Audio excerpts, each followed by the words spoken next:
નમસ્કાર, હું સુરભી વાલવા. આપ જોઈ રહ્યા છો આરપી ગુજરાત ન્યૂઝ રાજકોટ.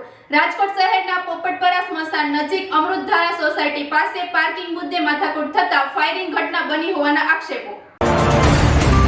ગોવિંદ ચાવડા સહિતના 7 શખ્સોએ હુમલો કર્યો હોવાની માહિતી મળી છે અને હવામાં એક રાઉન્ડ ફાયર કરાયાની પણ ચર્ચા થઈ રહી છે. ઈજાગ્રસ્તને સારવાર માટે સિવિલ હોસ્પિટલ ખસેડવામાં આવ્યો છે. આરોપીઓ સામે કડક કાર્યવાહી કરવાની માંગ ઉઠી છે. ઘટના સ્થળે ડીસીપી ક્રાઇમ અને એસીપી સહિતના અધિકારીઓ પહોંચ્યા. વધુ સમાચાર માટે જોડાયેલા રહો આરપી ગુજરાત ન્યૂઝ રાજકોટ. મીરા સંજય રાઠોડ. અમારે ગાડી પાર્કિંગ બાબતે આજથી 3-4 દિવસ પહેલા એ લોકોએ મારા હસબન્ડની થોડીક સળી કરી હતી, એટલે મારા હસબન્ડને પછી અમારે સમાધાન થઈ ગયું હતું. પછી સમાધાન કરવા ગયા ત્યારે એને મારી છેડતી કરી, તોય અમે સમાધાન એની યારે કરી લીધું હતું. પછી આજે સવારે અમે લોકો બધા બહાર હતા, મારા ભત્રીજાઓ ઘરે એકલા હતા અને એ 2 દિવસથી અમારા ઘર પાસે આટા મારતો હતો. આજ મારા હસબન્ડ એને પૂછવા ગયા કે ભાઈ મારા બહુ ઘરે એકલા હોય ત્યારે તમે અહીંયા કેમ જાઓ છો, તમારે શું કામ છે? તો સીધા એ લોકો એક યારે 15-20 જણા એની ઉપર તૂટી પડ્યા અને પછી એ લોકોએ આકાશમાં ફાયરિંગ કર્યું. મારા ઘરવાળા ભાગી ગયા ને તો એક જ કે એ લોકોને સખત સજા મળે. અમારા 2 ઘર ત્યાં અમૃત રેસિડેન્સીમાં છે, તો અમારા આજીવન તો એનાથી બીબીને તો રહેવાશે નહીં.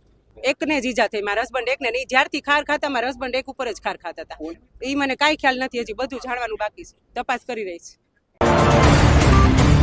રાજકોટ શહેરના પ્રદ્યુમ્નનગર પોલીસ સ્ટેશન વિસ્તારમાં રેલનગર વિસ્તારમાં અમૃત 3 સોસાયટીમાં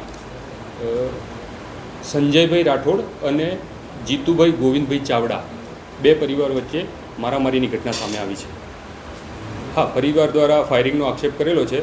અત્યાર સુધી પોલીસે સ્થળની પણ વિઝિટ કરી છે અને પ્રાથમિક રીતે અત્યારે ફાયરિંગની કોઈ ઘટના થઈ હોય એવું પુષ્ટિ મળી નથી પ્રાથમિક રીતે. હા, ફરિયાદી જે છે સંજયભાઈ રાઠોડ, જેને ઈજા પહોંચી છે, એની પ્રાથમિક પૂછપરછ કરતાં પાર્કિંગની બાબતે બનાવ બનેલો હોય એવું જણાવે છે.